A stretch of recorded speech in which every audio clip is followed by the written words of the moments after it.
There's another ghosted light, miles away from those alone, purpose undefined. Well, I recall all the words you spoke to me. Can't help but wish that I was there and where I love to be.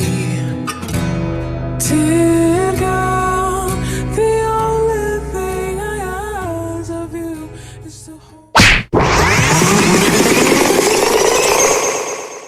So ayun na nga, ngayong araw nga pala mga uncle ay ipapakita ko sa inyo ang napaka-engranding decoration na aming ginawa. Wun ka na!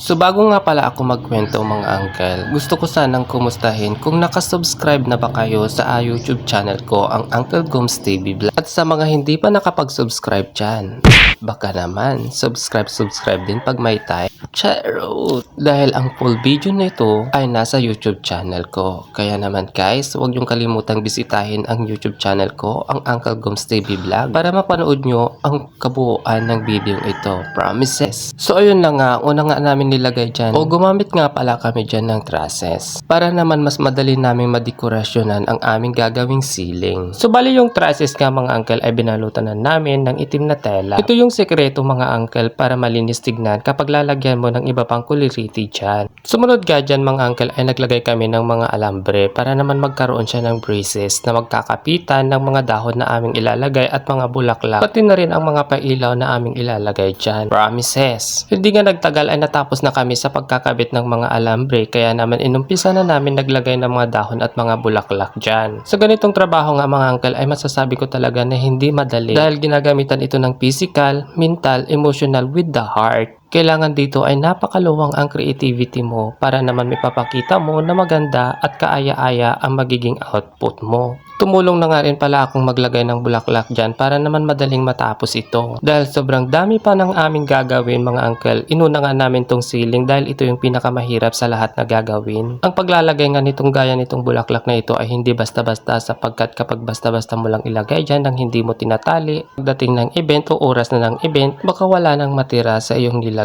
Promises! Dahil nga andito tayo sa tabing dagat na kung saan napakalakas ang hangin dito. Andito nga pala kami sa Fiesta Grande Resort, dito lang yan sa Makalang Dasol Infanta, Pangasinan. Ang hassle nga ng paggagawa ng mga itong mga uncle sapagkat talaga dito ay isi-secure mo talaga ng mabuti. Promises. So bali ito na nga pala yung natapos namin mga uncle, at makikita mo nga dito at talagang napakaganda na kahit ganyan pa lang yung nilalagay namin. At ko ang uncle ni Jimer Bautista. At kasalukuyan na nga siyang naglalagay ng mga bulb dyan para naman may pailaw na kami for today's video. Sa kabilang dako naman ay kasalukuyan na nilang nilalagay yung iba pang mga pailaw dyan. At ito na nga ang kinalabasan ng una naming setup. Well, I recall all the words you spoke to me. Can't help but wish that I was there and where I love to be. Till God, the only thing I ask of you is to hold the word I'm not the wrong when I'm all so far away. We all Ang pinagkagagawa nila. Ayun nga yung pinagkakagawa nila mga uncle, hindi pa rin sila natatapos dyan. Madilim na nga dito sa ano. So ayun na sa Fiesta Grande nga pala kami mga uncle. So, ayan, o yun yung super high na ano. Hey, Uncle Gomes! O diba? Fans ko daw sila yung mga yan, hindi ko lang napapansin. Pero hindi niya kami kilala, guys. Hindi mo si Uncle Gomes. Pero follow mo pa rin siya. Oo naman. And then, subscribe nyo na rin sa YouTube channel ko, ang Uncle Gomes TV Vlog. So dito sa part na to mga uncle ay kasalukuyan na namin ginagawa itong entrance namin. So dahil medyo madilim na nga dito mga uncle ay ito na lang muna yung inulan namin at babalikan na lang namin sa loob upang maglagay ng chandelier. Sapagkat dito nga mga uncle ay may konting liwanag pa naman kaya dapat matapos na namin ito kaagad. So bali ginagawa nila dyan pala mga uncle ay binubuo nila itong pabilog na arko. At ang plano naman pala dito sa entrance na ito mga uncle ay puro puti ang ilalagay namin dyan. Dahil sa totoo lang mga uncle ang motif pala dito sa kasal na ito ay puti at green lang. Promises! Dear God, the only thing I ask of you is to hold the word I'm not the wrong when I'm all so far away. We all need the person who can be true to you, but I left her when I found her, and now it's I stay. 'Cause I'm lonely and I'm tired, I'm missing you again. Oh no, once again there's nothing.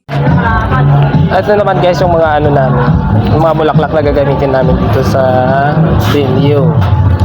Ayan, ayan, more baby's breath. At din yung mga iba guys, hindi pa nailabas. Ayan, isa carton kasi. Ayan. Ito yung manager namin. Ayan, diba? Nadisgrasya kasi guys, kaya ganyan. At ito na, binababad na nila ang aming floral foam na gagamitin namin para sa mga bulaklak. Banda. So habang nagbababad nga ng floral foam na aming gagamitin ng uncle nyo, ako naman ay nagpe-prepare na rin ng table ko para sa flower arrangement mamaya. At mamaya nga ay magpa-flower arrangement na tayo at matutunghayan nyo kung paano ako mag-flower arrangement. Promises! Ilaban natin yan. At ayun na nga mga uncle, sa bilis ng transition, ito na nga, magpa-flower arrangement na kami. Win ka no?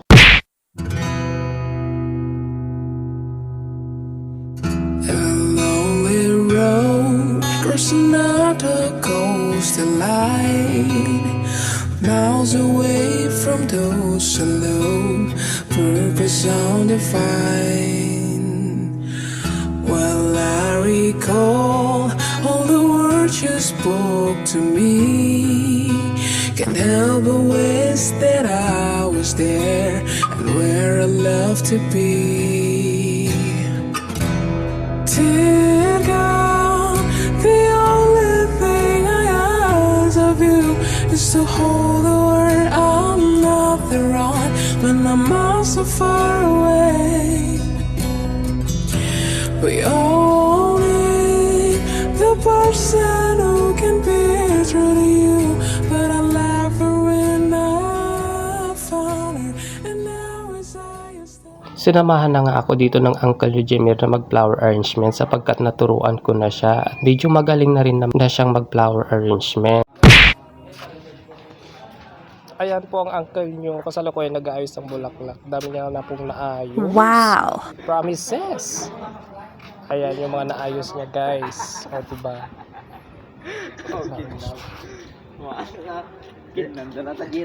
So ayun guys, ito na nga pala yung nagawa namin para sa aisle. O diba, ang dami-dami. Mahaba yan guys, pag pagdugtong-dugtong yan. Bali, 4 na ganyan kahaba yung gagawin namin for today's video. Kasi mga gumagawa ng bouquet. Ito pala yung, yan pala yung bridal bouquet. Ayan yung bridal bouquet. Oh, diba? Ang ganda guys. Kasi ganda na ng humahawak. Parang Dakunos Bloom lang. Shout out pala kay Dakunos Bloom na pinagrentahan namin ng chandelier. So ayan guys, yun naman yung magandang dilag na ano, o diba? Ayun, pakita yung pagmumukha niya kasi ano, banking kasi yung ano niya guys, yung kiday niya.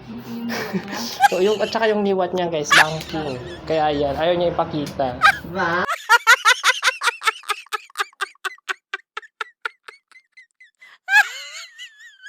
Dito lang po sa nagagawa ng bulaklak. At ayun naman, nagsiset up ng Raiju. Guys, ito na guys yung ano, malapit na silang matapos guys. Ayan. Ayan yung, yung ceiling namin. Ito yung magiging ceiling namin guys bukas. Malapit na rin matapos. Diyan. Go. Go for the go. Ilaban nyo. So, ayan guys. Ang ceiling namin, diba? O, ang bongga. Okay. Tapos, doon naman sa kabila, yung sinisit up na nila yung sound system. Yes. Ayan lang guys. Tapos, ito pala yung mga bisita namin to guys. Hindi namin kasama. Oo, isang ginagawa bisita.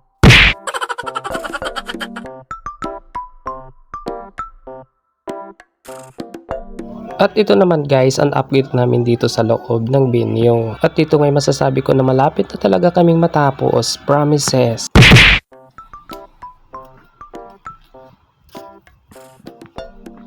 Yan si Kalbo. Magaling siyang mag-arrange ng flower. Ayan, ang in-arrange niya. Talented siya guys. Tignan nyo naman guys. O diba? Nakipagkwetan talaga siya guys. Time check guys. Alas 4 na guys. Ayan, si Kalbo. Si Kalbo yan. O ayan. Marami kasi pinasuso guys. Kaya batak na batak siya guys. At ito pa guys, yung mga flower na para sa At ito yung arko. Yan guys.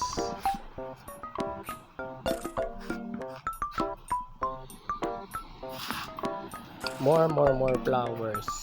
At para magawa namin ang magandang venue na ito mga angkal, ay hindi talaga kami natulog at magdamag kaming nagtrabaho dyan. Promises. Ay Diyos mayo mga angkal, ganito pala kalakas ang hangin dito sa resort na ito. Pero ganun pa man, the show must go on. At ito na nga ang kinalabasan ng buong magdamag naming pagtatrabaho at pag-aayos dito sa venue ito talaga mga angkal. When can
Pictures and some